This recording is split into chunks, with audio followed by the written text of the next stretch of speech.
I don't know what I just watched. Fox News contributor and senior writer for the Washington Examiner, Joe Concha, joins me now. Joe, your eyes tell the story. If that doesn't get the Utes, as Joe Pesci said in My Cousin Vinny, to head to the polls and vote Democrat, I don't know what will, Joe.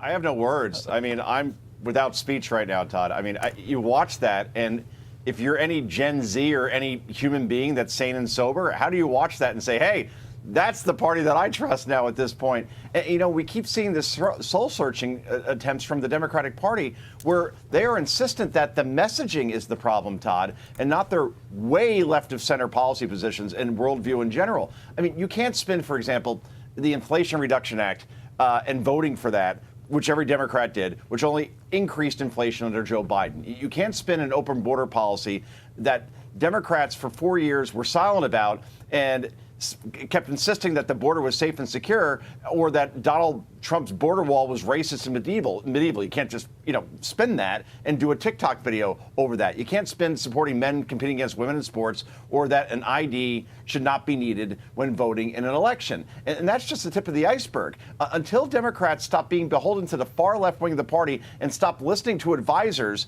and pundits and I guess marketing people that say, go do that TikTok video and make I can't use this word, but make a jerk of yourself, you're going to continue to be seen as a party that simply is not serious about solving problems right now. And we saw that Wall Street Journal poll yesterday that showed that the party is polling at its lowest point in more than 30 years. And the reason isn't the messaging and it's not the videos.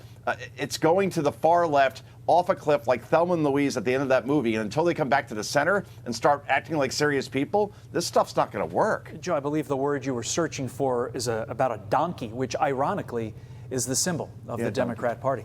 There you go. That's analysis you can only get on Fox and Friends First. Before we let you go, even Bill Maher backing President Trump's tariffs. Take a listen. The stock market is at record highs. I don't see a country in a depression at all. I see people out there just living their lives. And I would have thought, and I got to own it, that these tariffs were going to sink this economy by this time, and they didn't.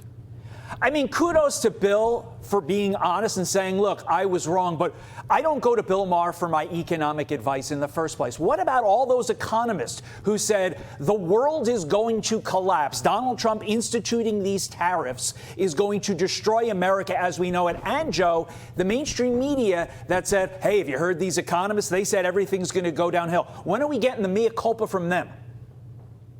Oh, I guess never, Todd. I mean, good for Bill Maher, to your point. I mean, he's one of the few on the left that isn't pretending that everything they said about Trump's tariffs in April, where everybody was screaming their 401k is going away forever, was ego-driven and dumb by Trump. Well, now he's actually admitting that Trump may have been right.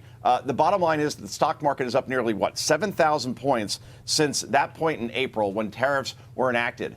And the trade deals keep coming in, the EU, Japan. Trump's instincts, again, were correct when it comes to the economy. And if the economy takes off, you tell me what Democrats are going to run on in 2026, because as James Carville once said, it's the economy is stupid. And that mantra is true to this day. Always true. Joe Concha, also always true. We appreciate it, my friend. Thank you. I'm Steve Doocy. I'm Brian Kilmeade. And I'm Ainsley Earhart. And click here to subscribe to the Fox News YouTube page to catch our hottest interviews and most compelling analysis.